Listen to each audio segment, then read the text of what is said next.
sabia que, para além de não ter uma língua oficial, os Estados Unidos não têm uma bandeira própria? E bom, para falar desse assunto, a primeira coisa que a gente precisa entender é que existem vários fatores que definem o que é um Estado-nação, ou país, como a gente conhece eles popularmente. E dentre esses fatores estão a definição de uma ou mais línguas oficiais e de uma bandeira. O Brasil, por exemplo, define no artigo 13 da Constituição que o nosso idioma oficial é o português. Depois veio a Lei 10.436 de 2002 e acrescentou a Libras, língua brasileira de sinais, como uma segunda língua oficial. Já a nossa bandeira é definida pelos artigos 3º, 4º e 5º da Lei 5.700 de 1971. O artigo 5º, especificamente, traz várias regras de dimensões, de tudo que você possa imaginar, para dizer direitinho como a bandeira precisa ser feita para que ela seja uma bandeira oficial do Brasil. Afinal, isso é algo fundamental para definir o Brasil como um Estado-nação. E sendo algo tão importante, provavelmente todos os países têm leis parecidas, né? Quase todos. Os Estados Unidos, por exemplo, não têm uma lei federal definindo qual idioma ser falado nos territórios estadunidenses. Isso permitiria, por exemplo, que a Califórnia, um estado com forte influência mexicana, talvez por ter sido roubado do México pelos Estados Unidos, sancionasse uma lei estadual, definindo o espanhol como sua língua oficial.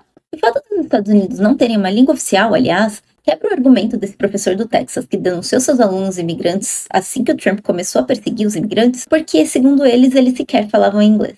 E sobre a bandeira, até existe uma definição.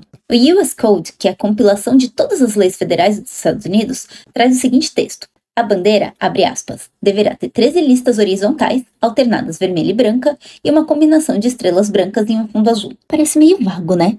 É porque realmente é. As agências oficiais têm o padrão que a gente está acostumado a ver, mas civis não têm a mesma restrição. Então fica aberto a quem for fazer a bandeira fazer algo desde que siga essa diretriz. Isso significa que a gente pode representar a bandeira assim, assim ou até mesmo assim.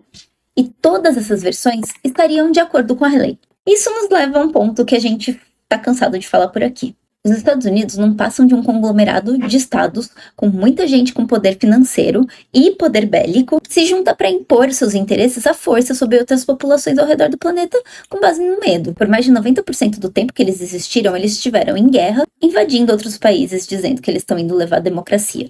E eles, inclusive, foram responsáveis indiretamente por todas as ditaduras da América Latina, inclusive a nossa. Afinal, sempre que um país latino-americano dava a entender que avançaria democraticamente em direção à sua independência política deles, eles rapidamente davam um jeito de recuperar o poder deles sobre nós. E a real é que nós, trabalhadores da América Latina, só vamos ter futuro quando eles forem passado.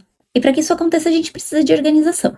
Então, se você tem interesse num Brasil onde a população trabalha e vive bem do seu trabalho, o primeiro passo é se organizar, de preferência em uma das nossas frentes de massa, para que a gente consiga coletivamente construir um caminho em direção a isso.